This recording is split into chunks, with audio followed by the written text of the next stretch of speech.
we will not be taking online testimony. That's going to be the general policy in this committee. So with that, let's come to order. First bill for our consideration is continuation from the last meeting, Senate File 114, Constitutional Instruction and Examination Requirements. Yes, sir, you're next, I believe, public testimony.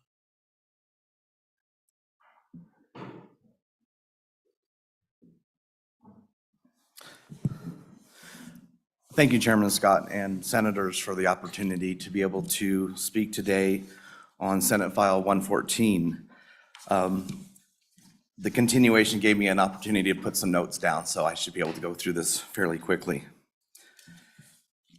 I also provided you a handout with the content standard number 1 for Wyoming education.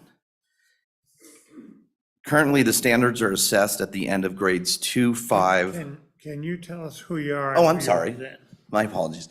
I am Richard Lennox. I am a retired teacher of 23 years. I graduated from the University of Wyoming in education, and now I am part of a small business of our family. Okay. So again, Chairman Scott, grades 2, 5, and 8, and 12 is where the standard 1 is analyzed for our students. My concern with the legislation is that the words in here, that are each academic year will create a conflict with how that standard is assessed. Because again, the benchmarks clearly are defined in here for that, and now this legislation will change, and it really doesn't give you an indication of how it's going to be assessed. It's just kind of thrown out there that it's each and every year.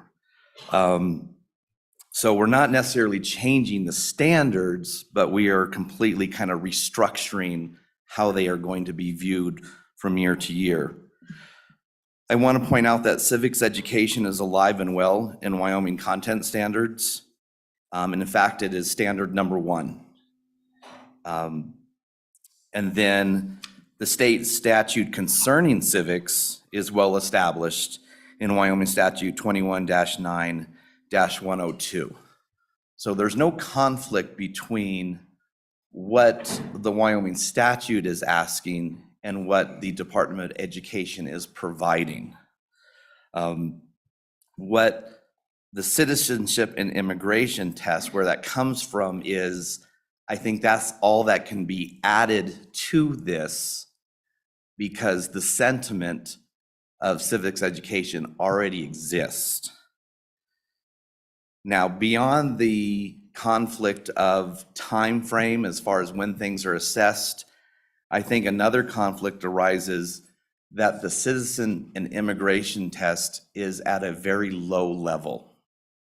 And if we look at the content standard 1, throughout that, we're asking students to understand, to explain, to analyze, and to delve deeper into the civics education.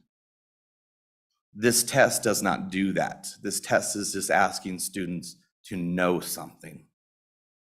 And so my concern for the committee is that if there is a due pass, it will send the message that Wyoming students, their education is okay at the lowest level. And I don't want us to send that message. What I would, and I don't know if this is appropriate, Chairman Scott, but what I would propose is to look at that language of each academic year to see if that can be altered to align with the social studies content standard 1 benchmarks and change that time frame. Also, it may be appropriate to table this bill or withdraw it and look towards Senate File 130 that is also addressing the same exact statute that's already been introduced. Okay, what is Senate File 130? It's not one we have. It has been introduced, I believe it's the Freedom of Education Act, introduced by Senator Hutchins. And it goes through, it piggybacks right on top of this same statute. So if Chairman Scott and senators, if there is a predilection to say we want to beef up our civic standards and send a message to our community that they're important, this bill doesn't do that, but being able to get this language reframed and put into a later bill through an amendment might accomplish what this legislation was trying to do.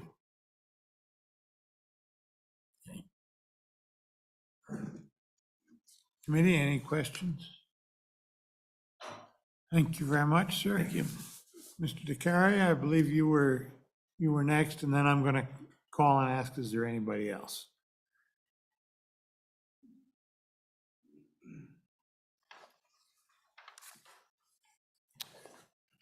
Good morning, Mr. Chairman, members of the committee. I'm Ken DeCaria, Wyoming School Boards Association.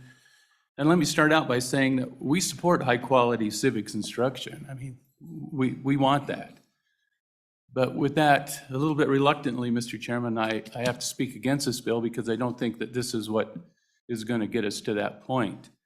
Mr. Chairman, a couple of things. This is an extremely low bar, you know, and it also sets itself up to just teach to a test because we know what the questions are. And as we move forward, you know, it's pretty evident that we want those things. And Mr. Chairman, one of the low bar is in this test, it would ask you how many branches of government are there? What are the 3 branches? It's a good thing to know, but I would want students to know why we have 3 branches of government and what the purpose of those 3 branches of government are, not just that there are 3 branches of government. I think that misses a little bit of the point. Mr. Chairman, I think a better solution would be that, and you guys talked, or at least you heard about it on your last meeting, and that's revise the social studies standards. As if this is really what you want, you put it in the social studies standards, and so you make sure that it's in there and it's outlined year to year to year as far as what goes on. Mr. Chairman, this civics is already required and tested, and Mr. Chairman, this test wouldn't meet the guidelines that are in statutes, because in statutes it says the Wyoming Constitution along with the U.S. Constitution. This test does not test the Wyoming Constitution. It's just the U.S. Constitution. And Mr. Chairman, some of this does cross over into local control, you know, when you're doing this about what and how districts do it. But that's not the main concern, Mr. Chairman. Mr. Chairman, I think it's more that I think we'd like a little higher bar, put it in the standards. Mr. Chairman, one other problem that just from my reading of the bill is this goes into effect in the 23-24 school year. So what you're saying is kid with 1 year is supposed to pass this test. What are the previous years all for? If we're expecting that it's just a 1 year deal and this can go forward, seems to me if you really are building it this way, you're going to want some time that, you know, that instruction can take place before they get to this, or else you're admitting that the test is, you know, fairly simple and straightforward, and that it really doesn't need all this other parts to it in order to get passed. So, Mr. Chairman, reluctantly with that, I mean, again, we are in favor of good civics education. And Mr. Chairman, the last thing is, in all the testimony, and this bill has been around before, I've never heard anybody explain why, except for anecdotal evidence, why it's even, you know, necessary, why this isn't being met, that students aren't getting a good civics education. And so, you know, that I would like to hear a little more from somebody about the driver for that. But Mr. Chairman, again, we're not against that. And if it was to go into the social studies standards, we'd be very supportive of that. And with that, Mr. Chairman, I'm happy to stand for questions. Questions? Seeing none, thank you very much. Oh, excuse me.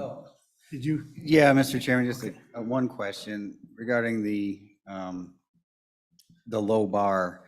This, I see it completely differently. I see this as the bare minimum. If you're gonna walk out of a high school with a diploma, all this bill is saying is you gotta pass the civics test that immigrants pass. That's all this says. It doesn't say you guys are doing a bad job with social studies. It doesn't say we have to rewrite our social studies standards. We're just saying as a legislature, the bare minimum to get a high school diploma is all you gotta do is pass this civics test, which you said is easy. And I agree with you. It looks very, very easy. So that's all we're asking. It's not an indictment upon our schools as much as it is just setting the bare minimums. So, Mr. Chairman, that's all I have to say. Thank you. Comments, Mr. Carey? Mr. Chairman, I appreciate that opinion. I guess, it's just that we'd like a little more, and it is already in, and the education is taking place, and it actually is being tested, not only the US Constitution, but the Wyoming. And so that would be the bar that I think that we're already hitting that bar. And so this is just an additional test, to, I guess, give comfort to some folks. Okay, thank you very much. Appreciate it. Anybody else? Anybody else? Yes, ma'am.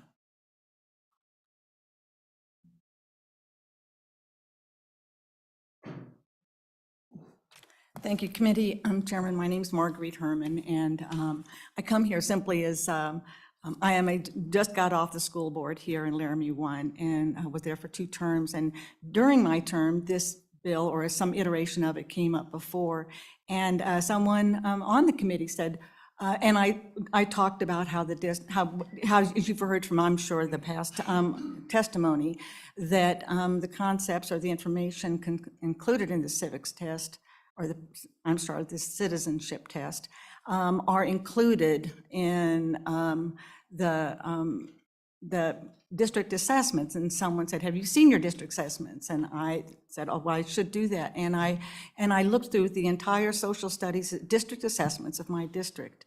And it was clear they were written for the standards. They were written to test students according to what was taught in the classroom. And indeed, they included and went beyond what was on the citizenship test. And so I would ask, before you impose something, that you add something, that you make sure it adds value. Because you could say it's harmless, what's the harm? It adds something that does not contribute to valid assessments of what you really legitimately want people to know when they graduate. I lobby for the League of Women Voters. One of our slogans is "Be informed and vote," and so obviously being informed is a predicate to being a good citizen, and we completely believe that, and we appreciate the intent of this bill. But I would just say, take a look at your district assessments and see what's missing. And lastly, in another lifetime, I was a teacher, and one of the first things we learned about was Bloom's taxonomy of the cognitive level of thinking. And this test does a good job of testing the very basic rote level.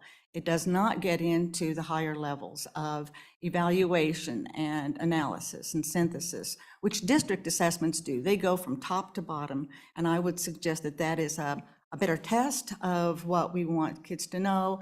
It is written to the standards, and you've heard before that, yes, the standards could stand a looking at. Let's start there. But I would also say, take a look at your district assessments and find out, and I guess you have a legitimate concern, satisfy that concern by seeing what your students are being tested across the state. And if those need to be fixed, and all I've read is my own district, so take a look at yours, and if there's something missing, talk to that district about writing their own assessments. But before you add something, make sure it adds value, and I don't think this does add value. Thank you. Seeing none, Marguerite, thank you very much. Anybody else? Anybody else? Okay, public testimony is closed. Do I hear a motion on the bill? Motion is due pass.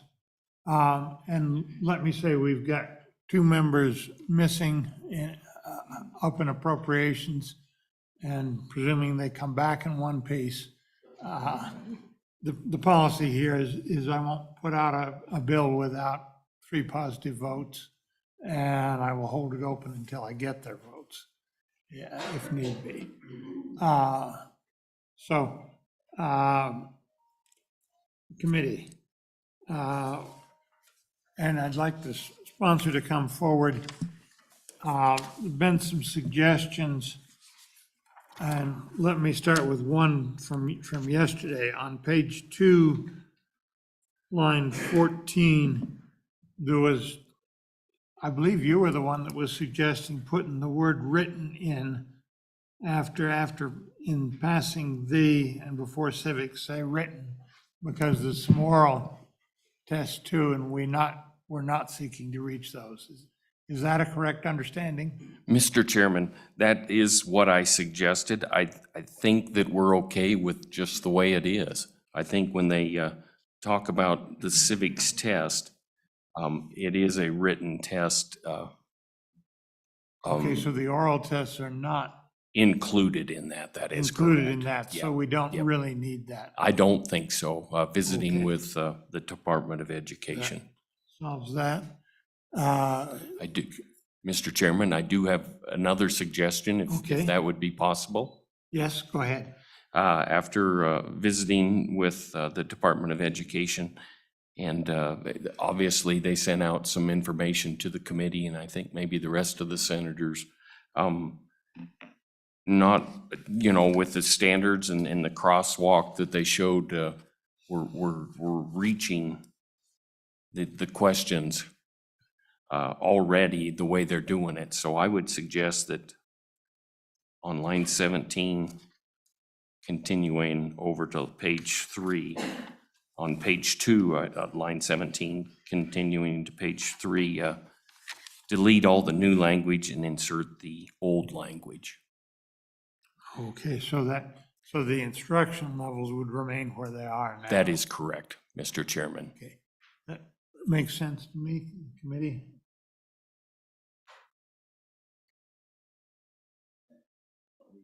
Okay, we'll move that. Kim, did you get that and understand what he wants? Everybody understand? Discussion? Seeing none, all those in favor say aye. Aye. Opposed? That carried. Is, Mr. Chairman, that's all I have. okay, committee, have you got anything more? Senator Biteman? Yeah, I recall testimony to the effect that they could use an extra year to implement this. Does that still stand now that this amendment has passed, or is it, could we have somebody from the department maybe answer whether or not they still want the effective date extended out a year if they still need time, or if July 1, 2023 is adequate? Department? Do we have the department here? Okay.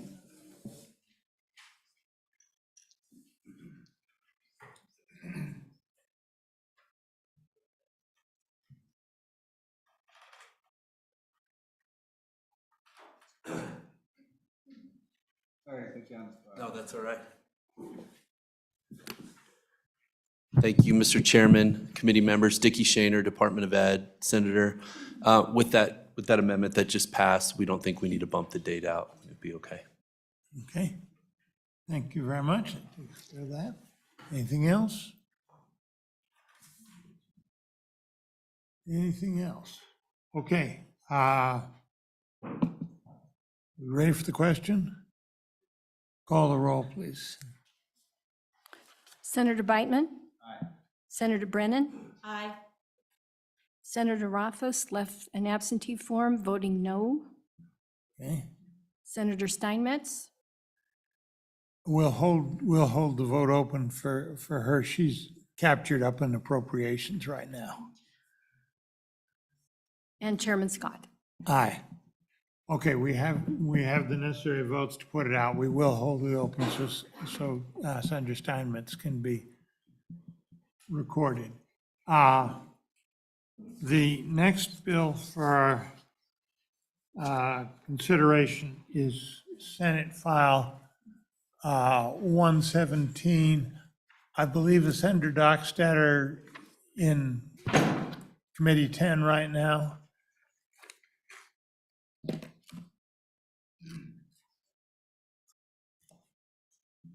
Kim, can you, do you have the ability to call for him? He didn't leave a number. Okay. Okay, we're going to pause for just a minute, try to see if we can get him. Mr. Shaner, Dr. Shaner, can I see you just for just a minute?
While we're waiting, how many people are here to testify on 117? 1, 2, 3, 4, 5, 6, 7, 8, 9. Okay. He's on his way. He's on his way. Okay. We'll ask, I won't impose a formal time limit, but we'll ask people to be reasonably brief. I don't want to filibuster the bill. I want to bring it to a vote one way or another. So that everybody gets a decent chance. Ask you to keep it reasonably brief and frankly, testimony that is blunt and to the point, in my experience, tends to be a good deal more effective.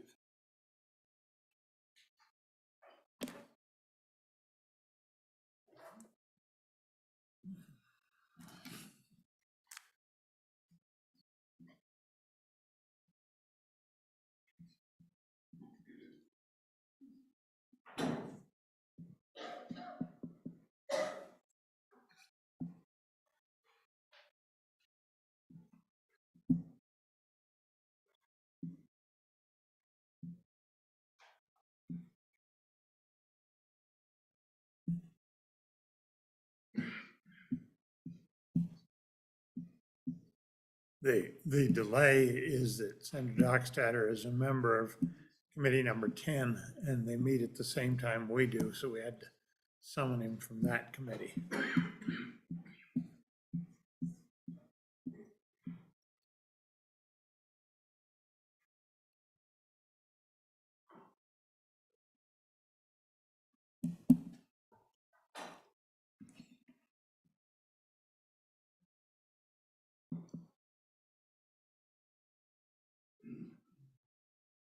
Okay, Senate File 117, Parental Rights in Education.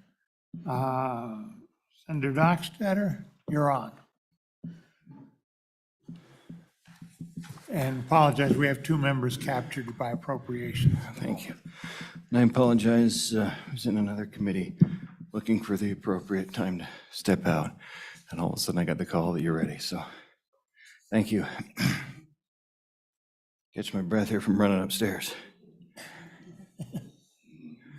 Mr. Chairman, members of the committee, I bring you parental rights in education and review this with you.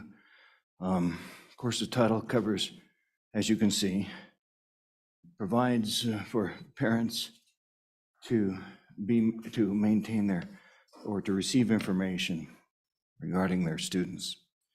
It acknowledges the rights of the parents and it keeps the districts and the parents working together. It goes over a specific age group. This isn't broad. This is specific to grades K through 3, roughly 5 to possibly 9 years old. And then it provides the training for the schools. Mr. Chairman, members of the committee, as we go through the bill on page 2, it covers the discussion in the classroom along about line 10. And then it reemphasizes the grades we're working with here, which is K through 3, lines 14. And it addresses age-appropriate discussion in lines 17 and 18. On page 3, Mr. Chairman and members of the committee, talks about the fundamental rights of the parents, just reemphasizes those. Keeps the parents involved in the discussion. And it keeps, as we continue on down, it keeps the parents, the school districts keep the parents informed. Over on page 4, it lines out the Board of Education requirements and guidelines for this. Continuing with page 4, lines 19, the parents are notified. Page 5, we talk about the health screening with the schools and how that's provided. And then if we have any complaints, how they're filed with the district. And on page 6, the outline is, the guideline is to have 7 days to resolve the problems. And at the bottom of the page, the hearing process and procedures. Page 7, we address a 30-day decision. And in the second to last paragraph, along about line 13, discuss the legal proceedings if needed, notification of the parents again in the final paragraph. And then on page 8 and 9, we promulgate the rules with the amendments there. And we conclude with the rulings with the State Board of Education and the school board procedures for such. And the effective date, Mr. Chairman and committee, July 1st of 2023. Mr. Chairman, that's the bill. Okay, committee questions? Senator Brightman. Thank you, Mr. Chairman. Thank you, Senator Dockstader, for this bill.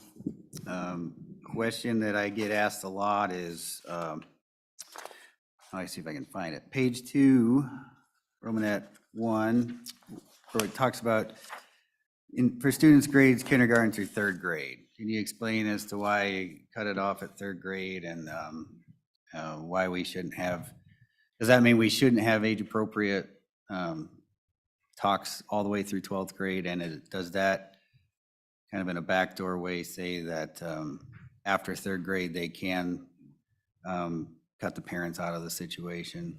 If does this bill not apply after grade 3? So a Thank little you. clarification on that, Sure. sir. Thank you.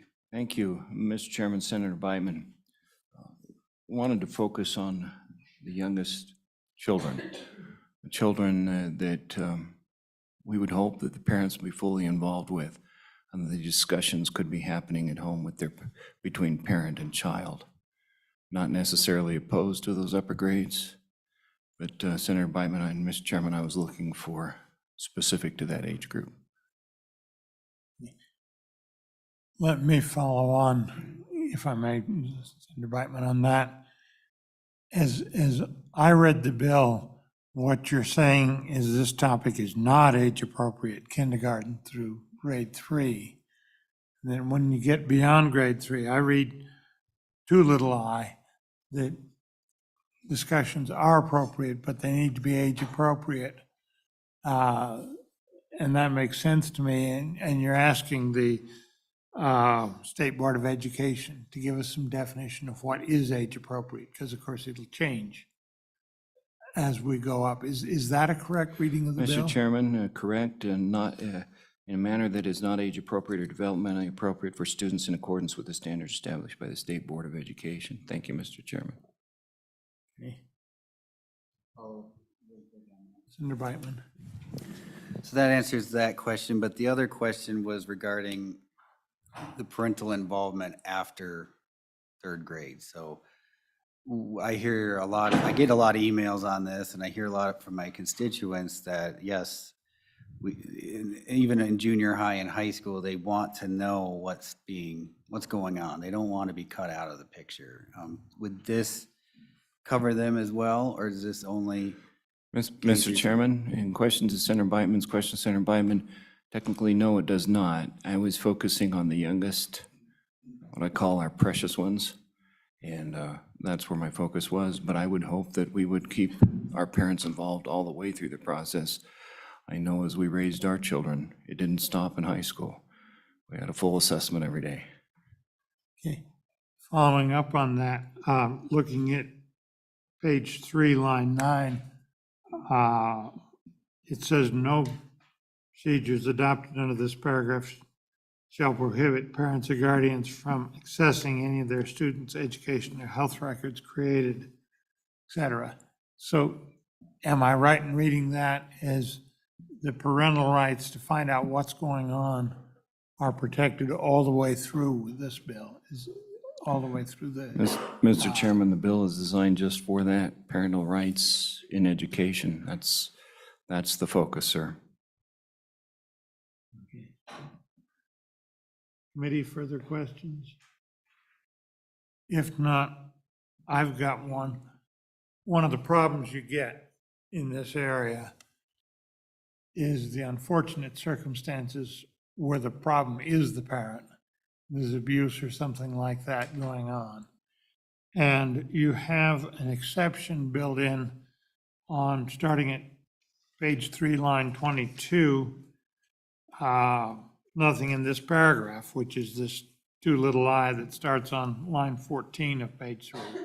Nothing in this paragraph shall prohibit a school district from adopting procedures that authorize school district personnel to withhold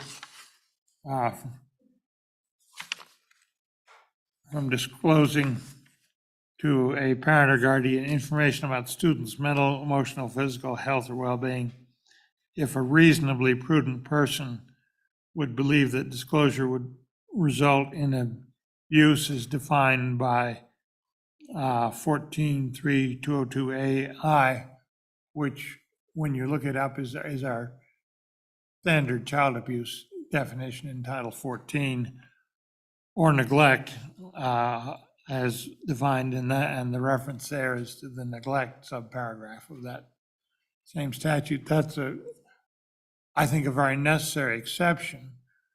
My question to you is that should we continue the bill as written, confines that to paragraph 2, should we move it and apply it to all of this section so that the school district has clear authority to deal with that circumstance? Mr. Chairman, I would not be opposed to that because we have unique situations out there where it's a difficult family situation.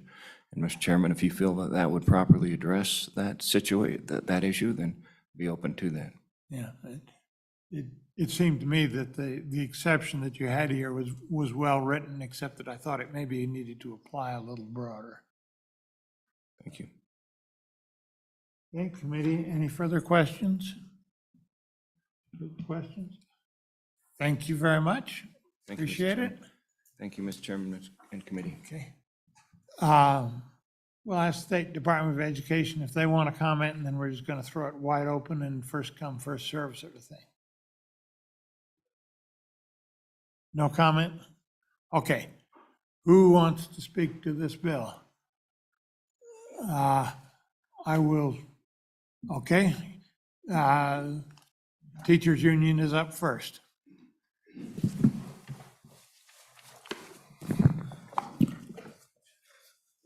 Mr. Chairman, members of the committee, good morning. I'm Grady Hutcherson. I've taught for 24 years in Torrington, Wyoming, and the majority of those years I taught at the second grade level. I currently proudly serve as the president of the Wyoming Education Association. I also am appointed by the governor and serve as a commissioner on the Education Commission of the states. So I appreciate you giving me the opportunity to speak before you on this bill. And truth be told, I was having some difficulty. I know you want me to be blunt and concise. I was having difficulty deciding where to start with this Florida bill in terms of testifying why it's not appropriate for Wyoming. I also want to certainly acknowledge the importance of parent involvement in our students' education and their rights. Within this bill, the first concern and issue becomes how this specifically and negatively impacts our and discriminates against, truth be told, our LGBTQ plus students and their families. I cannot think of any instance in my 24 years of teaching where I provided instruction as identified in page 2 regarding gender identity or sexual orientation. So one of the questions that I have been able to answer is why we're trying to pass legislation regarding things that are not happening in the state of Wyoming.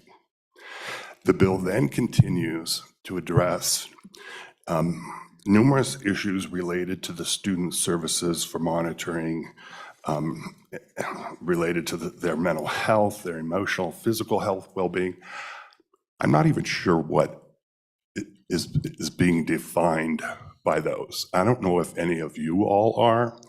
I know we've reached out to school nurses to inquire and get information about that. Hopefully you all have.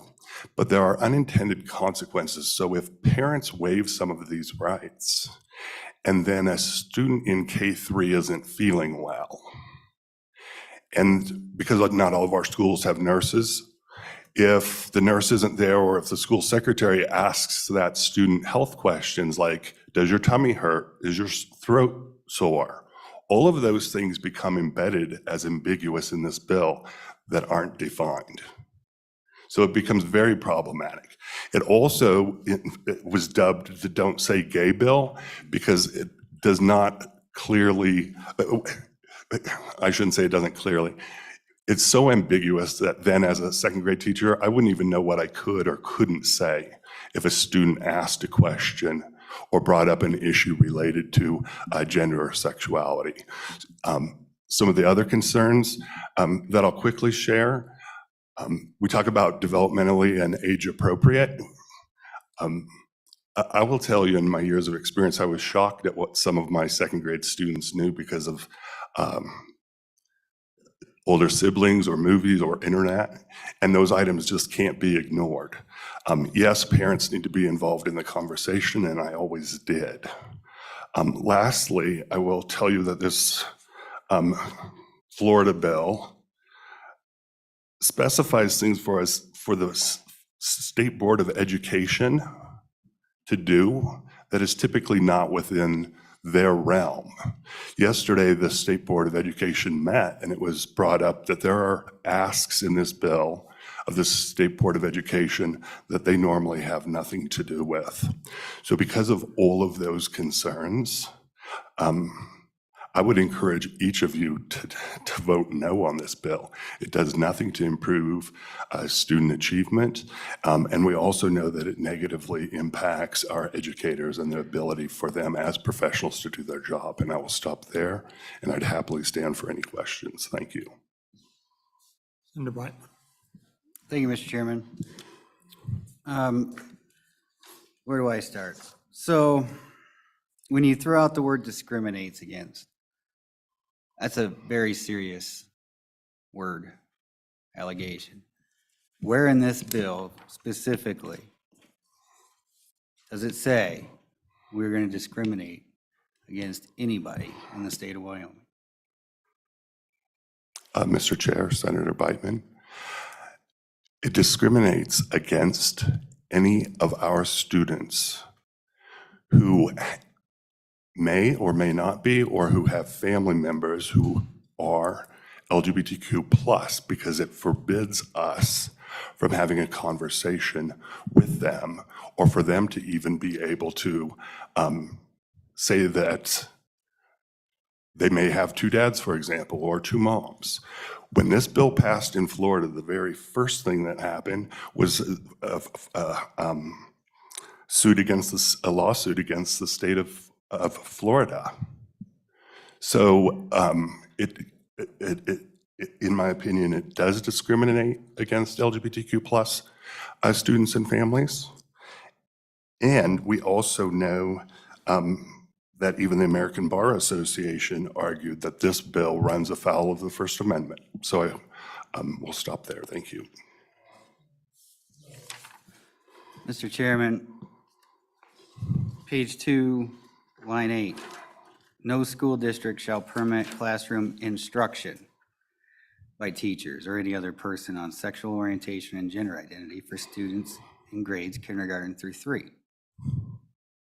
How is that discriminating? By saying we're not going to instruct on sexual orientation and gender identity for kindergartners, first graders, and second graders. I'm not seeing anything about discrimination by saying we're not going to teach it to kindergartners. What am I missing, Mr. Chairman? Mr. Chair, Senator Wyman, I guess what you're missing is the fact that that's how problematic this bill is it can be interpreted both ways. You can look at it from your perspective that it doesn't discriminate, and I can look at it as this bill specifically discriminates against marginalized students, unfortunately. Thank you. I suppose you're right, Mr. Chairman. I could look at a duck and say it's a moose, but I can also look at clear language in a bill that says exactly what words mean, exactly what they say, and this is not ambiguous, Mr. Chairman. So with that, I'll just stop.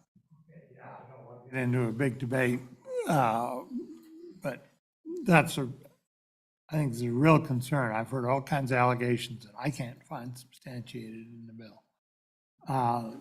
Did you want to say anything too? Yes, Mr. Chairman, members of the committee, my name is Tate Mullen. I'm the Government Relations Director for the Wyoming Education Association. I've got some additional concerns, and I would like a brief moment to respond to Senator Beitman's inquiry as well. So again, we would urge a no vote on this bill. There are a number of issues with this. We'll start on page 2. In the new section, Romanet 1 and 2. This assumes that, again, to the point that this instruction is happening in our grades K through 3. A quick look at our state standards as delineated by the State Board of Education. These are not being instructed in our classrooms. That doesn't happen until 7th or 8th grade. So the second piece that we have, again, that same section, Romanet 2, discussing age appropriate. The standards that the State Board of Education has implemented when it comes to health are best practices, and they are age appropriate. So those standards that we currently have, they're working. Now, while this bill attempts to address issues that do not happen in our classrooms across the state of Wyoming, it does create some additional new problems. So if you go to, let me get my section 1, page 4, section D, so line 16, what a lot of this has done. Page 4, sir? 4. Line 16. Line 16, okay. Starting there, so what this section does is it allows parents to opt out of school-based health services. Within that are health screenings. Now, that may seem innocuous, right? Because a lot of those health screenings typically go over hearing, vision, dental, and weight. And while that's pretty limited in its scope, this is also the front line for detecting abuse and neglect in households. Those types of parents who may be guilty of abuse or neglect would opt their children out of that health screening. This is a huge problem for our at-risk students. Finally, the last piece I have, go to, page 7, line 12, so the beginning of section B, and this is the litigation piece. So again, recognizing that the standards that are established by the State Board of Education are developmentally appropriate, age appropriate, and utilize best practices, This opens up districts to costly litigation based on standards that we know are best practices. That litigation will have an impact on the cost of education, potentially dramatically increasing the cost of education because that cost falls on the district. I would like a chance to respond to Senator Beitman's question, if I may. Okay, briefly. Briefly, thank you, Chairman Scott. Chairman Scott, Senator Beitman. So to respond to your question, where does it discriminate in here? So what science tells us is that when a person's identity becomes the talking point, or when it becomes the point of debate, what they recognize is that it is dehumanizing, it stigmatizes an at-risk population, and that stigmatization can increase stress, which then leads to withdrawal from interest in activities. We know in the state of Wyoming that we have an incredibly high suicide rate in our youth. We know that our LGBTQ+ students are disproportionately at risk for depression and suicide attempts because of the stigmatization that is out there. This bill addresses their identity and does exactly those things. And with that, I will stand for further questions. Where and how does it, you've lost me on the curve there. Senator Scott, Chairman Scott, so it simply, that first page, line 8, when we are, and to President Hutcherson's point, if we are answering questions within a classroom, one of the activities that is pretty typical in those lower grades is, tell me about your family, right? So let's say that there's an exercise where it's tell me about your family. A student has 2 moms or 2 dads. That's going to raise some questions. With this bill, does that mean that teacher is going to be in trouble with that assignment? Is that student going to be in trouble with that assignment? What types of conversations are you barring? And it does relate specifically because we're talking about sexual orientation and identity. Because we're talking about that is exactly what that is. That is an individual's identity.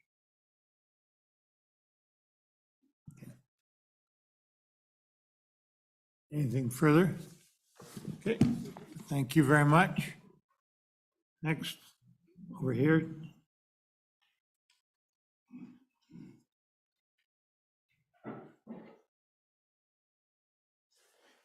Thank you, Mr. Chairman Committee. My name is Nathan Winters, President of the Wyoming Family Alliance. I'm here to speak in favor of Senate File 117 because it is designed to protect the rights of parents in education, especially the education of their child. The bill is simple and it's straightforward. It asserts that there should be parental notification and involvement in critical decisions involving students, especially in the foundational elements of what it means to be human. That understanding highlights that foundational principle of parental primacy and authority and as the client in education. Anything less than that understanding places the state over the family and over the parent, which would be a role in opposition to the foundational principles of our American system of government. When we get this in its appropriate order, this understanding of the role with the family being served by the state rather than subjected to it, the child is best served as well. Every child is best served when the people who love them the most, the parents, are involved with the direction of their education. They're the ones that will nurture them and raise them and walk with them through life rather than simply 1 year in school. And then to strip parents of that right is to strip families bare and leave them isolated against an all-powerful state. Weakening the family unit is not a step towards progress. And with that being said, I appreciate the good senator's thoughtfulness as he crafted this legislation to allow for necessary intervention if needed. The chairman has already pointed out on page 3, line 22, how carefully worded that paragraph is, ensuring that if there is something that is going on in a child's life, that someone can step in at the appropriate time. And that appropriate action allows for someone to step in if laws are being broken. I'll close by stating that this bill is not asserting a new policy in parental rights. Wyoming already holds a history of strong parental rights. This bill simply puts into place more tools for parents and teachers and schools to work together harmoniously. That's what the bill is designed to do, to bring harmony. To answer the question some have already asked that are stated that it isn't happening in their classroom. That, of course, isn't normative, as we would know, the statement of one individual. It's always wise when you see something happening elsewhere to ask if you are prepared in your own backyard. There's a very old statement that says that the prudent sees troubles before they arise and prepare for them. The naive continue on and suffer. It is always better to have good government in place, and this bill is simply good government. And with that, Mr. Chairman, I'm concluded and would answer any questions that may arise. Senator Office. Thank you, Mr. Chairman. Mr. Winters, I appreciate your thoughts and interests on this and support for parents' rights. The question I have, though, gets to the fact that this bill seems to be drafted for a specific set of parents' rights, a specific viewpoint of parents' rights that, quite honestly, is very different from mine and the constituents that I represent. So when saying that we need to make sure that parents get to choose how their kids are educated, that A paragraph on page 2, for example, is very, very contrary to my interests as a parent. Quite the opposite. I would like to normalize love and acceptance of all people, and I want to make sure that that's emphasized, starting the first moment going through, hopefully, their entire life, without regard for sexual orientation, gender identity, race, creed, color, sex, anything else. To me, as written, it's not so much as a freedom for parents, but it's a freedom for parents that share your worldview. And therein lies my concern. There's really no opt-out of that section A, where I want my kids in an environment where all of these concepts are openly discussed, because I don't want it to be taboo. I don't want it to be disnormalized in any way and to be somehow established as abnormal that, one of my children's friends has 2 fathers. I want that to be perfectly normal and them to accept that just as equivalent to any other family organization. So how do you remedy the fact that the A paragraph is prescriptive to what tends to be one specific worldview and isolates and alienates any opposing worldview, while suggesting that the rest of this bill is really all about parents' rights? Mr. Chairman, Senator, I appreciate very much the question that you've just asked, because it demonstrates the desire you have as a parent for a specific worldview to be instructed for your children. Other parents in the classroom also have a worldview, and so when you have a collision of worldviews, which is what you're describing, what we need to have is legislation just like this that would ensure that these foundational questions are things that are not, as it says on page 2, no school district shall permit classroom instruction. And so that's what this is specifically talking about, first of all. Secondly, your assertion of parental rights, which is just what you said, that you want a certain thing in a classroom. There are many other parents who have children in the same classroom. And so we need to ensure that parental rights then, and that the discussion happens with the parents and in the home, that is something that is held as priming. And so what you have the opportunity to do as a parent is actually to talk to your children. But other parents deserve that right as well. And so we have to ensure all of those parental rights. Thank you, Mr. Chairman. Mr. Chairman, follow up? I think that sidestepped the question about the fact that there's clearly a thumb on the scale for which parental rights are respected in this piece of legislation versus which parental rights aren't. And I didn't suggest that I wanted limitations to what could be discussed in a classroom. There was nothing in my statement that indicated that I thought we needed to restrict worldview, we needed to withhold information, or we needed to limit the scope of discussion and dialogue, even at the K-3 level. The concern I have is the cancellation of ideas, the fact that we're trying to limit the scope of what can and can't be discussed, to chill dialogue, and to inspire fear in teachers that are unsure of what they might be able to speak about, and in the interest of saving their job, to then avoid topics So when my child asks a teacher about a topic that relates to sexual orientation or gender identity, and remember, and I know that you know this, Mr. Winters, I've got a K right now and I've got a 2 right now. So this is not abstract.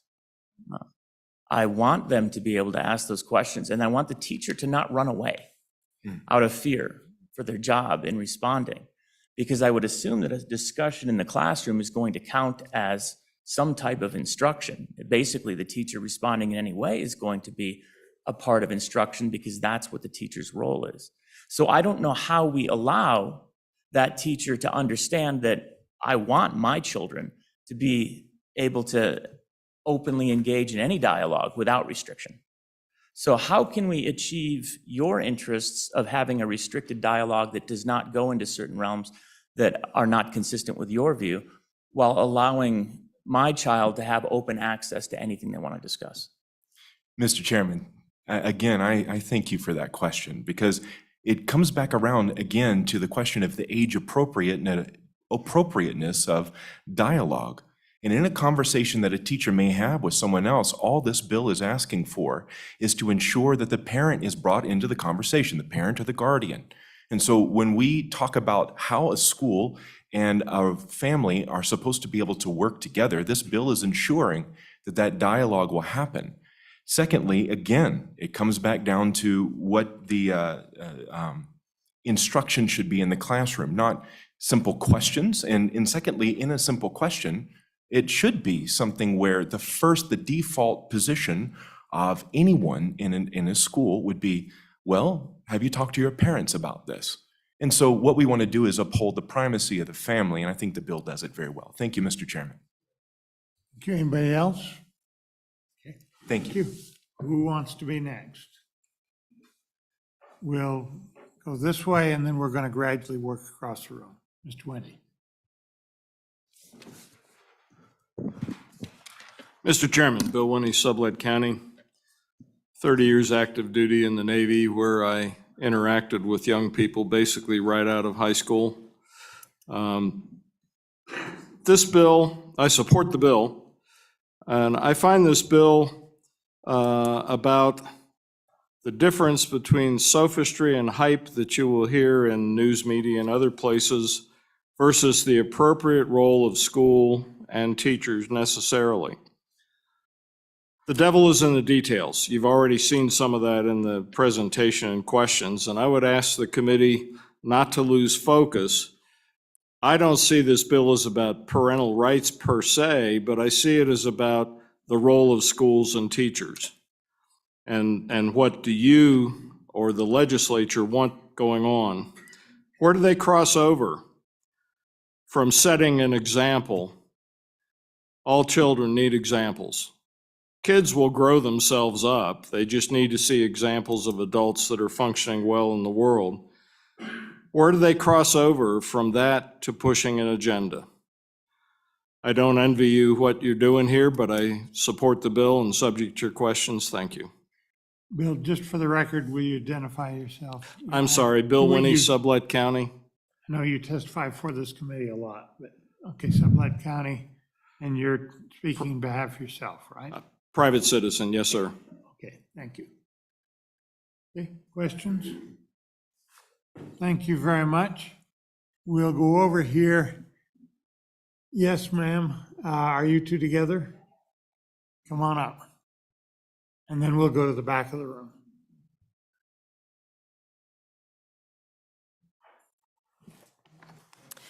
Good morning, and thank you, Chairman Scott. Being involved and informed. Can you? Oh, sorry, Kathy Sigliano. I'm representing Laramie County Moms for Liberty, and also I'm a parent with 2 kids in the school district here in Laramie County. Okay. Erin Waskowitz, and I'm also here representing Moms for Liberty, and I am also a mom of 2 kids in the district. Okay, proceed. I am here to support SF 0117. No school district shall permit classroom instruction by teachers or any other person on sexual orientation and gender identity for students in grades kindergarten through 3rd. In a matter that is not age appropriate or developmentally appropriate for students in accordance with standards established by the State Board of Education. Everything discussed in a classroom setting should always be age-appropriate and developmentally appropriate. Each school district board of trustees shall adopt procedures for notifying a student's parent or guardian if there is a change in the student's services or monitoring related to the student's mental, emotional, or physical health or well-being, and the school's ability to provide a safe and supportive learning environment for the student. Procedures adopted under this paragraph shall reinforce the fundamental right of parents to make decisions regarding the care and control of their children by requiring a school district personnel to encourage a student to discuss issues relating to his or her well-being with his or her parent or guardian, or to facilitate discussion with the parent. No procedures adopted under this paragraph shall prohibit parents or guardians from accessing any of their students' instruction or education, health records created, maintained, or used by the school district. For what reasons would a school want to withhold information pertaining to a child's mental, emotional, health, or physical well-being? Shouldn't a parent always be aware of these issues if they may arise? Shouldn't the schools be encouraging a conversation with the parent so that there are other resources that may be provided? And shouldn't the schools be helping the family to figure out ways to help each other to get through any mental or physical matters this child may be experiencing? Before administering a student well-being questionnaire or health screening to a student in grades kindergarten through third, each school district shall provide the questionnaire or information of the health screening to the parent or guardian and obtain the parent or guardian's permission. Why would you withhold this information from the parent? The parent is the one who fills out these type of questionnaires at a doctor's office. Why should the school be any different? Each school district shall adopt procedures for a parent or guardian to file a complaint with the school district regarding a school district's non-compliance with this section. During COVID, we as a nation were instructed to basically tell on our neighbors if they'd left the house. But when it comes to schools not being in compliant, we shouldn't speak up or say anything. That to me doesn't make sense. Again, I am here to support this bill. Parents and legal guardians are who are responsible for these children, and we have the rights to know everything that is going on in our children's lives. I encourage the Senate Education Committee to pass this bill. Then I will also encourage the House Education Committee to pass this bill so that it can make it to the floor for a vote and for them to vote yes on this bill. I would then ask the governor to hear the will of the people and the parents of these children and to agree that we are the ones that have the ultimate authority in our children's well-being. Thank you.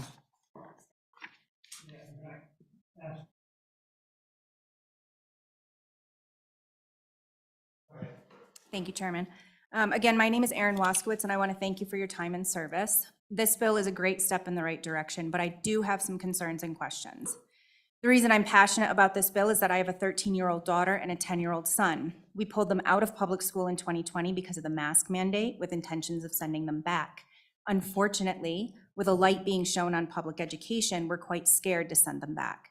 I'm also the vice chair of Moms for Liberty Laramie County, like I said, and I firmly believe that today's education system will be a direct reflection of our community in the future. So I'm thankful this bill is being presented. Here are my questions and concerns. So first, I would like you to talk about the possibility of increasing the age range for this bill. Children are very impressionable. Even my 13-year-old daughter is very impressionable. I think we all know the fact that our brains aren't fully developed until we're in our mid-20s. So I'm not sure third grade makes the cut, in my opinion. The second thing is in section 1, and I'm sorry I don't have the bill, so I don't have the lines. Section 1A(ii), where it says, the standards established by the State Board of Education, and then it goes on. My question would be, where are they getting their standards? My other concern is that these positions are not elected by the public. They should be voted on, or they should be voted on by each local school board, but oftentimes are appointed by the state board themselves when there's a vacancy. This is also the same board that refused to cut ties with the NSB when they called parents terrorists. This section is very similar to when Nancy Pelosi said, Hey, you have to vote on it to find out what's in the bill. This is somewhat irresponsible and dangerous, so I would like you guys to think about that. My next concern is in section 1E, where it says a student well-being questionnaire or health screening to a student in grades kinder through third, et cetera, et cetera. I have concern on this because that age group of kids shouldn't be given any survey or questionnaire, regardless of the topic, without a parent's awareness. My last concern is that gender instruction is only mentioned in the title of section 1. After that, only mental health and well-being are mentioned. Gender ideology may be in the mental health category right now, but they certainly aren't treating it like any other mental health issue. For example, if a child is showing signs of bulimia, no one would ever encourage that child to continue to throw up their food and teach them how to hide it from their parents. Yet, this is exactly what we're doing, what's happening with gender ideology. Therapists, doctors, and counselors are using affirmative care instead of trying to find the root of the issue. Kids are being encouraged to change genders based on how they feel. If I lived my life based on how I felt, I would likely never leave my house and stay in my pajamas all day. We cannot live our life based on how we feel alone. Why would we teach our children to do this? It won't be too far away when gender issues are moved from the mental health category. Therefore, in every spot in the bill where it says mental health and well-being, I encourage you to edit to include gender issues and/or gender ideology. And I also want to address something in regards to discrimination that has been touched on here. I feel that if this bill isn't passed, that it would actually be discriminating against my children in the public school system because we are not allowed to talk about our worldview. And a lot of times when gender ideology is spoken about, children with a certain ideology or worldview feel discriminated because they feel like they can't talk about what they believe in. And that's all I have today. Thank you.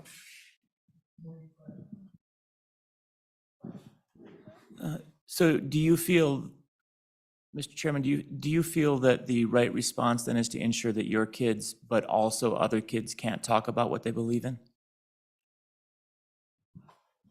I feel like, no, we should all be able to. I also agree that I want to teach my kids about love and kindness throughout the world. That's important. I think that we should be allowed to talk about what we want to talk about, but right now, when certain things are being pushed from the educational standpoint, it makes others feel uncomfortable and left out. But again, Mr. Chairman, it seems that the solution is not less speech, it's more speech. And it's not less teaching, it's more teaching. And it's not less engagement, it's more engagement. This legislation seems to be crafted, and the first part of your statement seems to have been drafted such that the desire is to actually make sure that there are topics that are just off limits and that we can't discuss. But then your last point, which is one that I share, is if your child is uncomfortable in the classroom with speaking out about his or her beliefs, I want them to feel comfortable. And I guess I have a hard time putting those two concepts that you've brought forward together. The second one I strongly agree with, but the first, it seems antithetical to that. So how do we get your children to feel comfortable in expressing their beliefs by shutting down someone else's opportunity to do the same? Chairman Scott, Senator Rothfuss, I'm not sure, honestly, that I have a clear answer to that question. However, I do have a firm belief that sexuality, gender ideology is a discussion for home.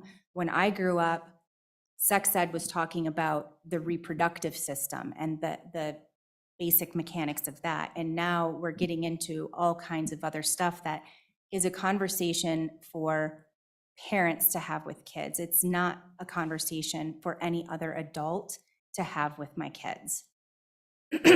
So I guess that's what I'm getting at. We should all be able to talk about our different worldviews. That would be, in a perfect world, amazing. Mr. Chairman, one more follow-up, and then I'll certainly be done. On that last statement, though, again, that's an opinion and belief of yours that I fully respect, and I would not want that opinion taken out of your hands.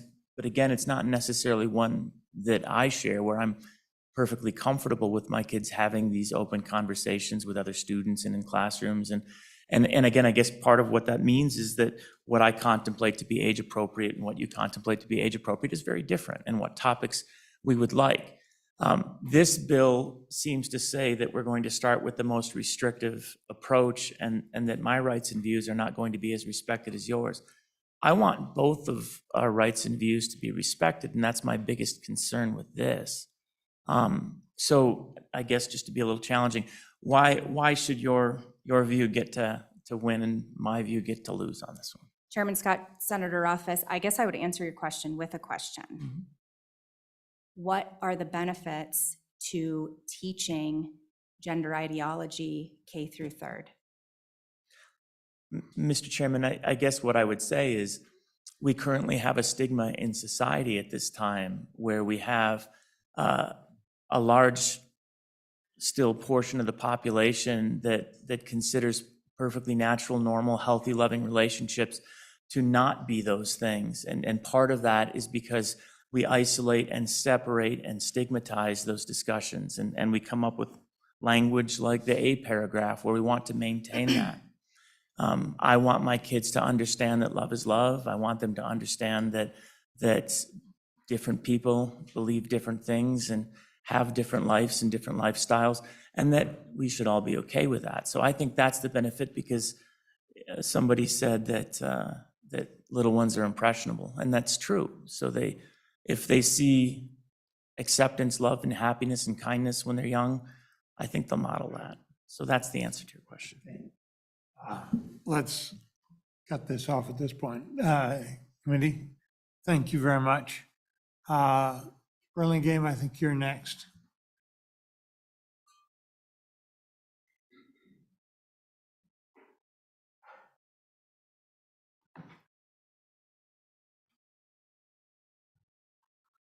Good morning, Mr. Chairman. Good morning, committee. I'm Sarah Burlingame.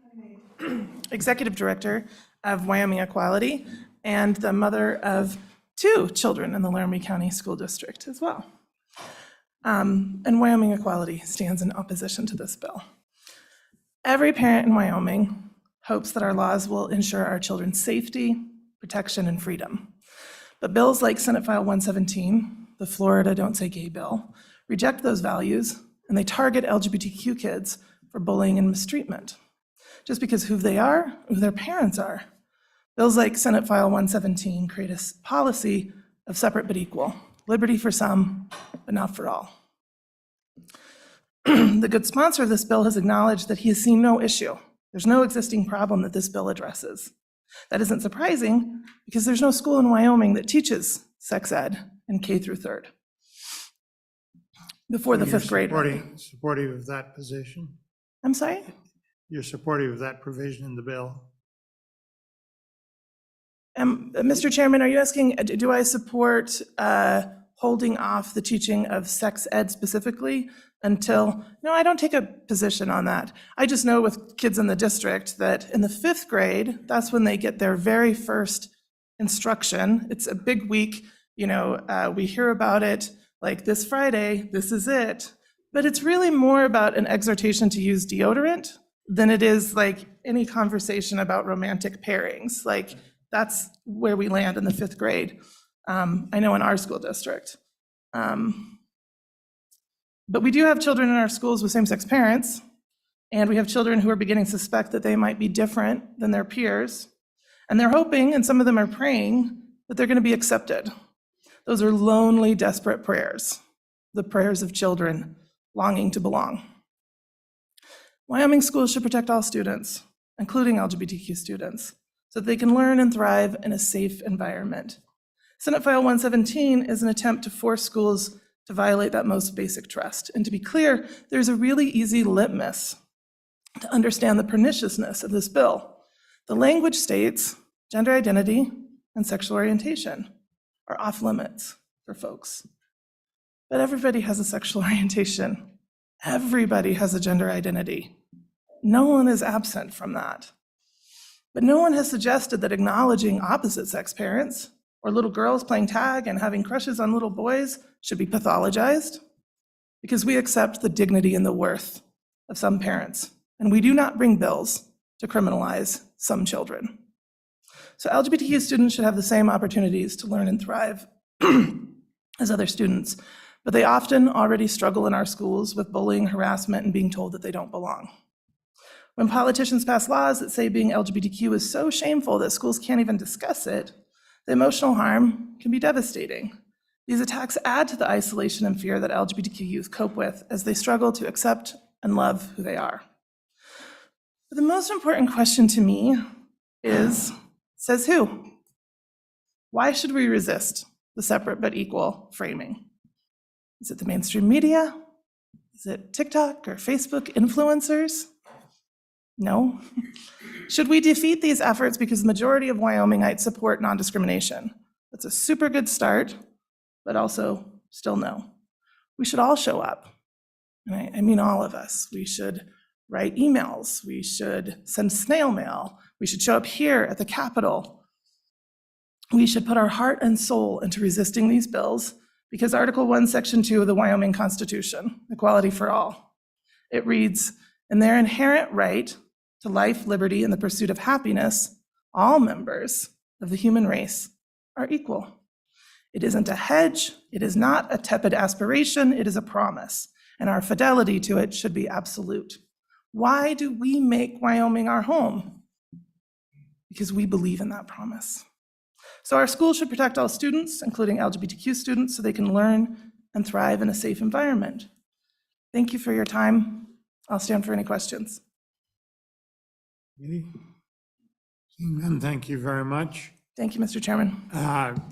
We're going to start to run out of time, so let's be brief and to the point. See, I have one lady that was behind the pillar over here. And then I'll come to you.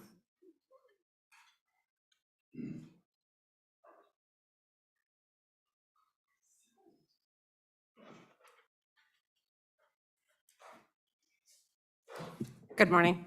My name is Casey Cook, and I am a mental health professional in the community, and I am an affirming therapist.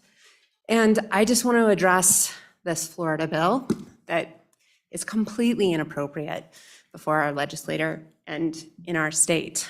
First and foremost, our blueprint starts to be written, kind of who we are when we're born. The things that we see, the things that we hear, even the things that we can't remember. And I think that it's important to remember that when you have kids not able to talk about their family, and K through third is when we start to teach kids about themselves and their family and the community around them. So if you take some of these kids and you tell them they can't talk about their dads or their moms or even themselves, you're creating a bias. You're creating discrimination for their own families, for themselves. Internalized homophobia is a horrible, horrible thing. And it creates so much destruction in the mental health of that person and the people around them. So I would encourage you to think about not promoting to keep secrets safe, right? Because that's what you're doing. Don't tell me about your moms. Don't tell me about your dads. Those are secret. Those are dirty. By allowing a child to talk about themselves and their family, they're more likely to come to us if there's abuse occurring, if something safe isn't happening. And if a child isn't ready to come out to their parents because it wouldn't be safe, it is not anybody's business. Sexual orientation and gender, that belongs to the person that has it. It's nobody else's business. And for the parents that don't want, I mean, we're not teaching sex ed K through third. We're talking about kids that might say, well, my mom's, well, what's going to happen if they talk about their two moms? Are they going to get in trouble? What's going to happen to the teacher? And I'm the wife of a teacher and the mother of a child in the school district. What will happen to my husband? Should we be worried if an LGBTQ student comes up to him and is scared and not feeling safe? What should he do? Turn them away? We need to have more support in our teachers. They're professionals. They know how to work with these kids. They know how to support them. As far as like being able to tell the parents, I would say that if you tell the parents that they're having issues with their gender identity or sexual orientation and it doesn't go over well at home, they won't be able to talk about it openly with anybody, any safe people. You will increase the state mental health contract because every time the school district has to refer a child for mental health services, that's on the school district's dime. If it happens at school, the lawsuits that'll occur, and just what these kids are gonna go through. We have an opt-out policy. If you don't want your kids to learn this, you can homeschool your children. You can get the curriculum. You don't have to teach that part. But we are not teaching sex ed in K through 3rd. We're teaching them about being good human beings and about their families and about themselves. Brightman. Thank you, Mr. Chairman. Ms. Cook, again, my question goes back, let's stick to the bill in front of us, Senate File 117, and where specifically in the bill does it state that a child can't say, my mom's and I went to Yellowstone this weekend. My dad's and I went to Devil's Tower this weekend. Where specifically in this bill does it prohibit that? Probably right in the tile, don't say gay. But that is, because that's what the Florida bill is called. And that's really what we're talking about here. And two moms and two dads, that is gay, right? They identify within the LGBTQ community. And I'm testifying today on the mental health, which is talked about throughout the bill. And I'm telling you that this is destructive, not only to our children, to their families, and to our community. And not talking about something and promoting people to keep things secret is oppressing an entire population. Okay, thank you very much. Yes, ma'am, there, and then we're going to go over to you're next after this.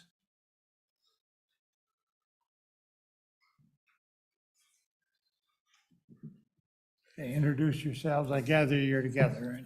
Yes. Hello, Chairman. Yes. You have to turn the microphone. Hello, I'm Ash Silcott. I am a senior in our school district. I'm Marcy Kindred. I'm her godmother, and I am a real estate agent and mother of 4 children in the Laramie County School District. I come here to speak on behalf as a student. As someone who grew up in the school district, I was one of the students we are talking about in K through 3. I have been queer my entire life.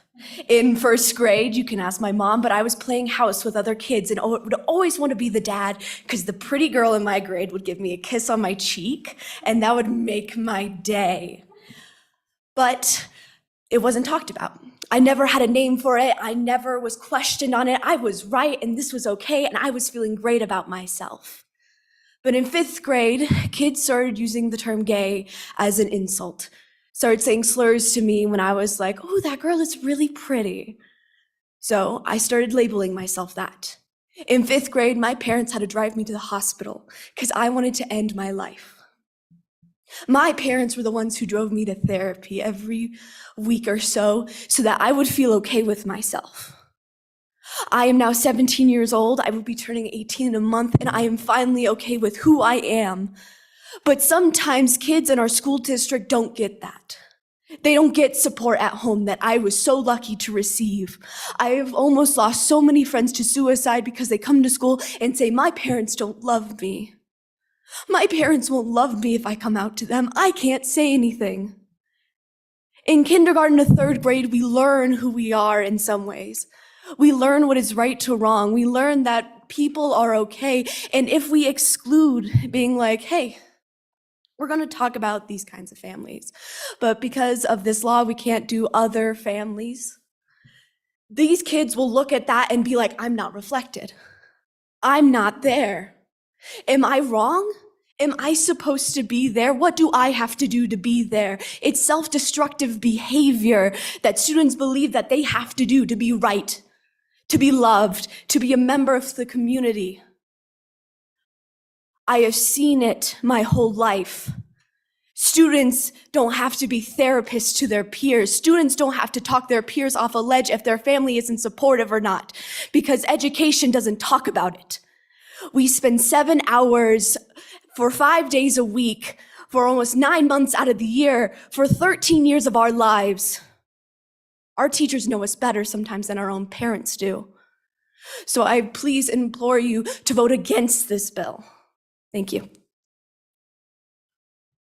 I am a mother, like I said, we're on, okay. I wanted to talk a little bit today about my work as an independent contractor and a real estate agent. I was working with a family last year that wanted to move here from one of the Dakotas, an incredible family that would have been a great addition to our community. After extensively researching our beautiful state, they asked me a rather difficult question to answer. They asked me about our culture surrounding the LGBTQ community. Is it a safe and welcoming place? They were concerned with some of the legislation being brought in their own state, and specifically the Florida bill.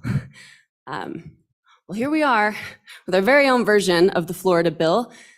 That family was a traditional family, by the way, heterosexual with a single child, traditional, quote unquote. They weren't asking for themselves, they were asking in general what the climate was here. And I was able to tell them at the time that while some of these bills receiving national attention had been brought to the legislature, none of them had actually passed. And I'm hoping we can keep that record. The family did end up not coming here, by the way. They didn't want to take the chance. Senate File 117 and bills like it are bad for business. I'll end quickly with my role as a mother and coming from a family of public educators. We need to trust our educators. They are professionals. They don't have some wild agenda other than to inspire and teach our children.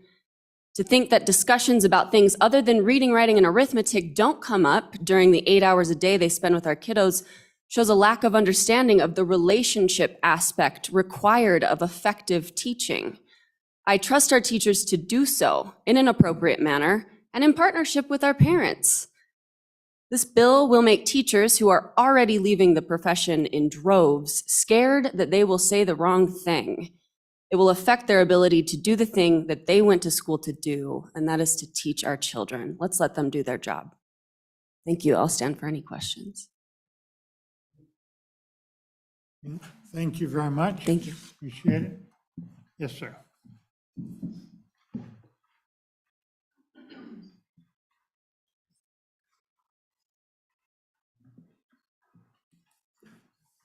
Thank you, Mr. Chairman, members of the committee. My name is Mike Lehman. I represent the Catholic Diocese of Cheyenne, which represents Catholics around the state of Wyoming. I really appreciate the discussion. As we can see, it's an emotional, difficult, challenging topic, but sometimes the hardest conversations are the ones we need to have. And so appreciate the opportunity. I completely agree with the former speaker with regard to the great job that our teachers and administrators do in education.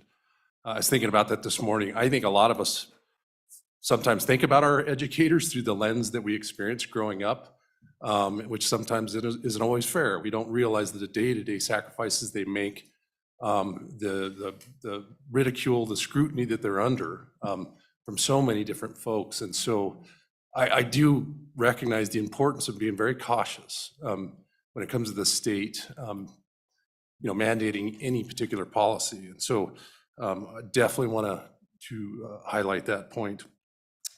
I think one of the things is listening to the conversation here this morning, we kind of keep rotating between the idea of student discussion versus teacher instruction. And that's an important thing to keep distinct in our mind. As having family members and many friends in education, I know day to day they're confronted with overhearing conversations that maybe aren't appropriately teacher-led. And as a parent, I know when those conversations come up with your kids, my answer, of course, was when my kids would ask certain questions I wasn't comfortable with, was to say, well, go ask your mother, because those are difficult things to answer. I think it likewise, while I completely sympathize with what a teacher is confronted with, it's not just limited to the question of sexuality. There are many occasions, I know this, where teachers will say, well, that's a conversation that if they're confronted with the question, that you should talk to your parents about. And that, I think, is the balance of how we allow an openness that does not discriminate, but it allows people from different worldviews and our children to have that particular conversation. I think with regard to the question of discrimination, which we are against, and we're against any form of bullying for whatever reason. That's why it's so important that we approach our difficult debates with openness and with compassion towards each other. Kids will hear what we say, but they'll pick up far more how we say it to each other. That's really important. We can preach all day long about non-bullying, but if we're bullying each other, they see that. I think with regard to the discrimination question, as I read the bill, it's talking about sexual orientation. And as former speaker mentioned, that includes everything. That includes heterosexuality. Now, if the statute was saying that it's okay for a teacher to lead a discussion about heterosexual relationships, but not against any other form, that in my mind would be discrimination. But it's saying K through 3, that is an inappropriate topic, regardless. And so I do think it is important that we consider steps to protect the innocence of our children, especially at that age, that is a role that families, parents should be taking on. And so that's my testimony, Mr. Chairman, members of the committee. Thank you for your time and for your service to the people of Wyoming, and I stand for any questions. Thank you very much. Thank you. Okay, we're getting in real time trouble. Okay, yes, ma'am.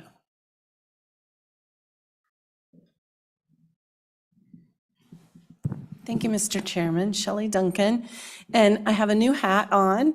I'm representing Wyoming Equality, and it's going to be really brief. I just want to bring up a couple things that came up with the bill and some questions. So without a fiscal note, is this an unfunded mandate to our schools?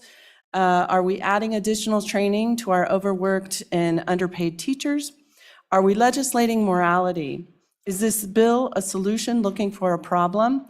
And as part of this discussion and testimony we've had today, specifically the debate with Senator Beitman, we need to define instruction, because it is as in our discussion today, there are very different interpretations on what instruction means. So with that many different meanings, there's an obvious litigation waiting to happen. And also, are we putting additional burdens on our teachers, worried about whose interpretation of instruction is correct with this bill? I've heard over and over in our testimony today about we just want parents involved. However, in my experience, over the years through the schools, whether I was a substitute or whether I was a parent, unfortunately, parents aren't very actively involved. Some of us are more involved than others. And unfortunately, some of our teachers are having to be the role models. And in some sad cases, they're having to be somewhat the parent. We shouldn't be legislating that. Those parents waiting to be involved will be involved, and we can't force that involvement. So isn't it best for families to decide what's best, not government? And isn't this truly government overreach and the loss of local control? And that's it. You. Okay, here and then there.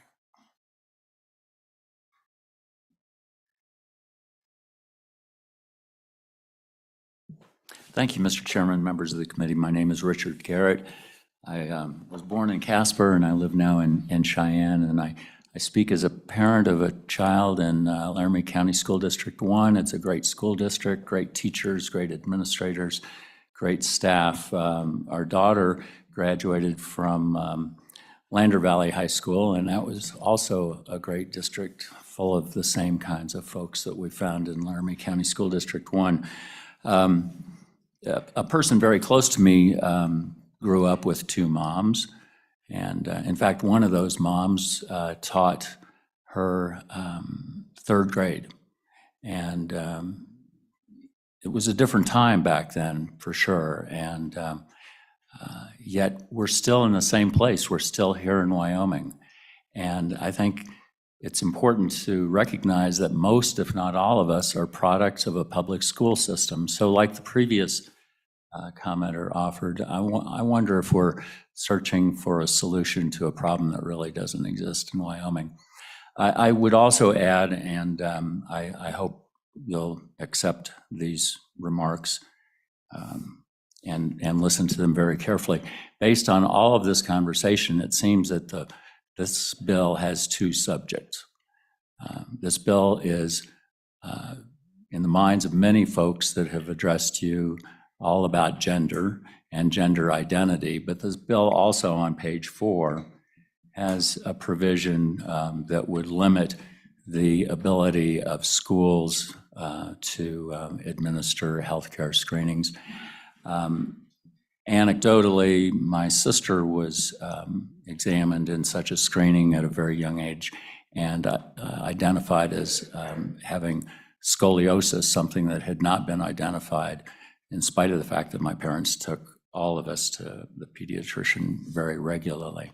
So I would say that on page 4, line 16 and thereafter, that represents the second subject in this bill that doesn't have anything to do with what the preponderance of comments today have offered in response to this bill. So with that, Mr. Chairman, I'm happy to answer any questions. No, thank you very much. Thank you, Mr. Chairman. Yes, ma'am.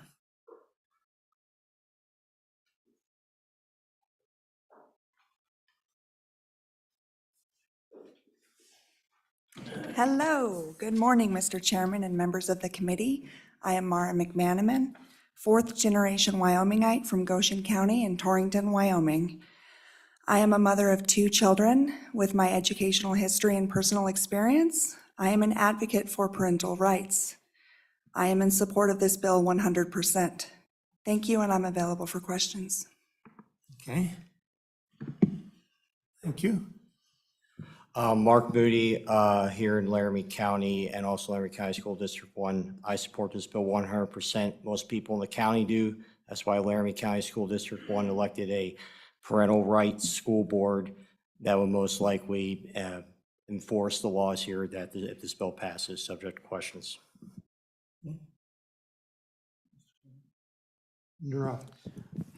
Thank you, Mr. Chairman. On that last point, if Laramie County elected a school board that has consistent views, so duly elected to govern the local school district, is there anything in this bill that they couldn't already do as duly elected members of the local school board? Thank you for the question, Senator Office, Mr. Chairman, members of the committee. Their hands are tied. This would actually be an enforcement mechanism for them. Mr. Chairman, quick follow-up. I don't understand that their hands are tied. In what capacity? I mean, as I read through this bill, I can't think of a single aspect of this realistically that they couldn't probably put into local policy if they so chose. So can you be more specific on how their hands are tied? I can't answer the question at this time. Thank you. Okay. Have I missed anybody? Thank you. One there. Okay, very briefly.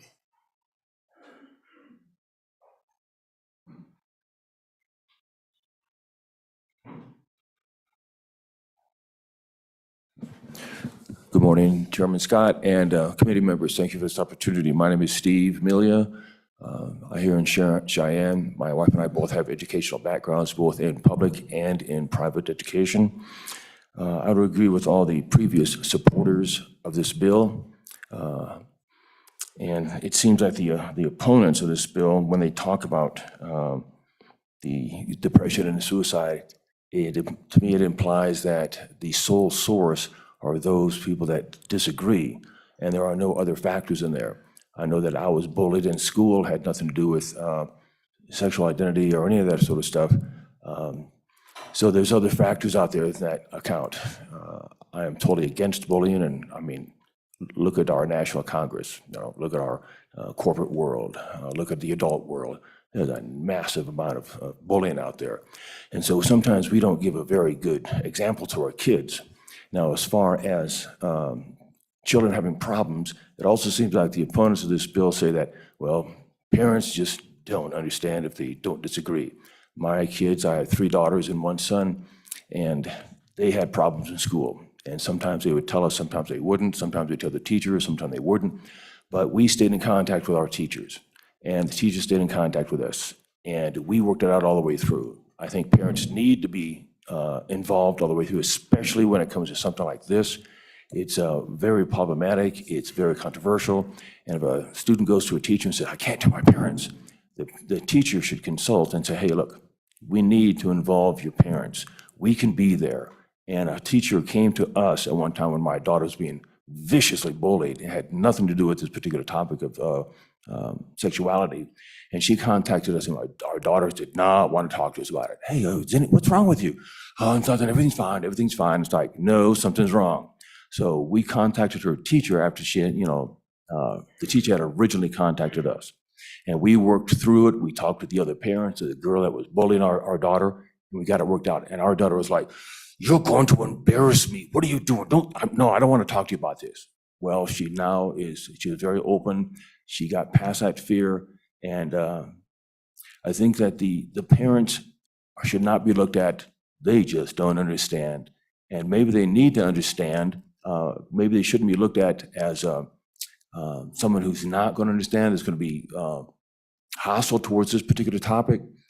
Parents need to be involved, and they need to be contacted by the teachers and say, hey, okay, look, Johnny or Susie, we cannot understand, so we need to talk to your parents about this. We can't keep it away from them.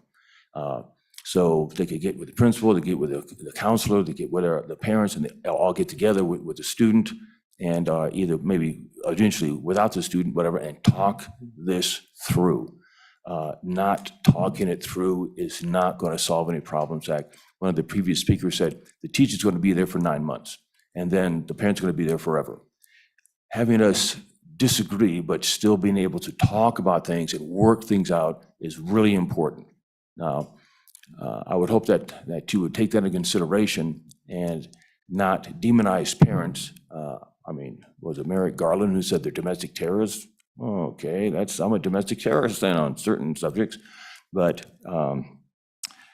we worked through all the problems. And as far as mental health people, I've had my share of counseling when I was much younger, when I was in the Navy, when I got out of the Navy, whatnot. And I was thinking about having an affair with a married woman. I'm going, this is not right. She was very, very nice, very cute, that sort of stuff, but she was married. I'm going, I don't think you should be doing this. And the mental health counselor said, you should do it because it'll be good for you. And I'm going, wait a minute, you're supposed to talk me out of this. She says, that there are certain factors that you don't understand. And I'm going, really? Okay, so I changed counselors. So there are many good counselors out there, excellent, but they all have their own particular professional and personal bias back and forth. So I think they're good. We all need to talk, whether it's professionally or within our family or within our friends and whatnot, or even with our legislators. Communication is key. So whether you agree one way or the other with a particular topic that is supposedly in here, communication is key. We need to continue to talk, whether we agree or disagree, parents, et cetera. So I appreciate your time. Thank you, Mr. Chairman. So a lot of what you emphasized was the importance of communication and, specifically you said not talking it through is not going to solve any problems. The first part of this legislation is basically a restriction on what can be talked about in schools in K-3. That, again, seems contrary to what I took away as the message. So you suggested that you supported the whole bill, but I think there was a lot of emphasis on the second part of the bill to ensure communications. So my question then is, with regard to the first part of the bill, which is effectively an attempt to chill speech in a certain capacity, is that consistent with the idea that we need more communication? I'm not quite understanding your question. Could you rephrase that, please? Sure. Mr. Chairman, the first part of the bill is a restriction on any classroom instruction by teachers regarding sexual orientation or gender identity, and this is really the key concern, and effectively says that in grades K through 3, we will not talk about this topic. The emphasis of what you provided in your testimony, though, was over and over again the importance of communication and making sure that we talk through situations to understand each other, which is certainly something that I agree with, and I share that sentiment. Wouldn't that be contrary then to the first part of the bill, that openness and dialogue? Not necessarily. There are many topics that should not be discussed. Let's talk about murder, talk about maps, let's talk about abortion, let's talk about war as far as, killing people and that sort of stuff. There's certain things that kids should not be exposed to. I heard of an analogy one time that this person said that this kid wanted to think about something, and the parents said, "Can you lift up 100 pounds?" He said, "No, it's too heavy for me."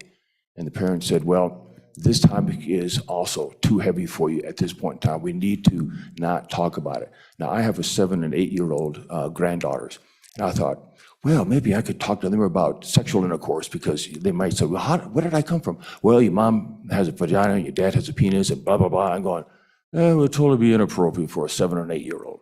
So I think there are certain topics that we just shouldn't talk about because they're not ready for it. Okay, Mr. And I would also say, if that came up in school, you say, you need to talk to your parents. Now, when I was a teacher, there was a few things that students came up to me and said something, I'm going, okay, I'm going to touch this one. I said, you need to talk to your parents. Okay. And Chairman. I hope that answered your question, sir. Thank you. We've got one more lady. Come up front. We're running out of time.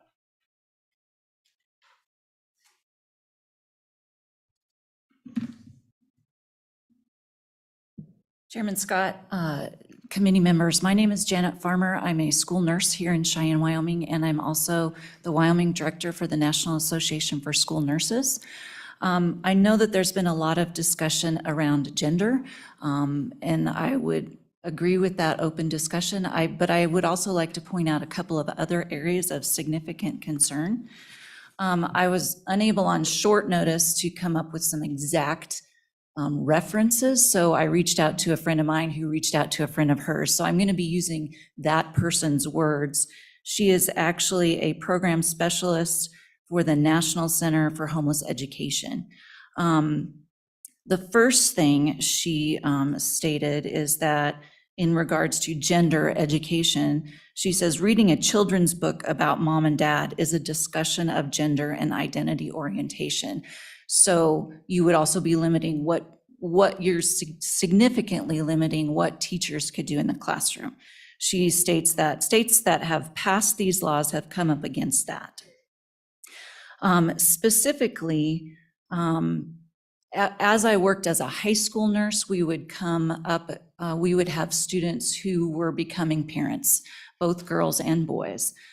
It was reiterated to me several times that we could not pass that information on to parents because now the student is a parent and the student is in charge of their own personal health. I haven't been able to find that exactly in statute anywhere, but I'm working on it. In terms of homeless youth, the same thing applies. We cannot speak to the homeless youth's parent. That is a federally mandated statute, and states cannot supersede that. For unaccompanied youth who are 16 or older, state law already gives those students the right to consent to housing and health services. This person also says if this legislation is passed, she's assuming there will be an immediate court challenge, which would probably delay implementation anyway. Some other concerns in the bill, as previously stated on page 3, when it's talking about mental, emotional, or physical health or well-being. And on page 4, the screenings. We do, in this district and pretty much across the state, we do vision and hearing screenings. We find time and time and time again, children who need those services or need glasses or hearing aids that have not been identified. So we would be missing a significant population of students that would need health needs. As far as health services in the health offices and schools, it would be very, very, very difficult to delineate everything that we do. We assess for illness, for injury, for first aid, for mental and emotional care in the nurse's office. So for us to be able to list every one of those services out in order to, and get parent permission ahead of time would be an astronomical task. That's all I have for this morning. If you have any questions. Thank you. Thank you very much. Committee, we've run out of time. What I'm hoping to do is to meet again on adjournment. We're checking on a room availability. Would that be here? We're working on that right now. We haven't gotten the word back yet. Okay. But We're I seeking, think it should be. probably right here, but we'll try to find a place and work the bill now that we've concluded public testimony. Noon adjournment or final adjournment? Noon adjournment. Noon adjournment. Assuming that they give us something that is meaningful at noon time. Okay. Thank you, Mr. Chairman. Okay, sorry, I was hoping we'd get to a vote before then, but we need to get it finished. We'll be back. Probably we'll be right here, but I'll announce it on the floor of the Senate once we know. So I was thinking about the instruction piece. Yeah. I wonder if we could tie it back to anything in here. You know, this is what instruction is, the courses. I don't know, what do you think? I don't think we really need to. All right. I think the bills are, I think it's a okay.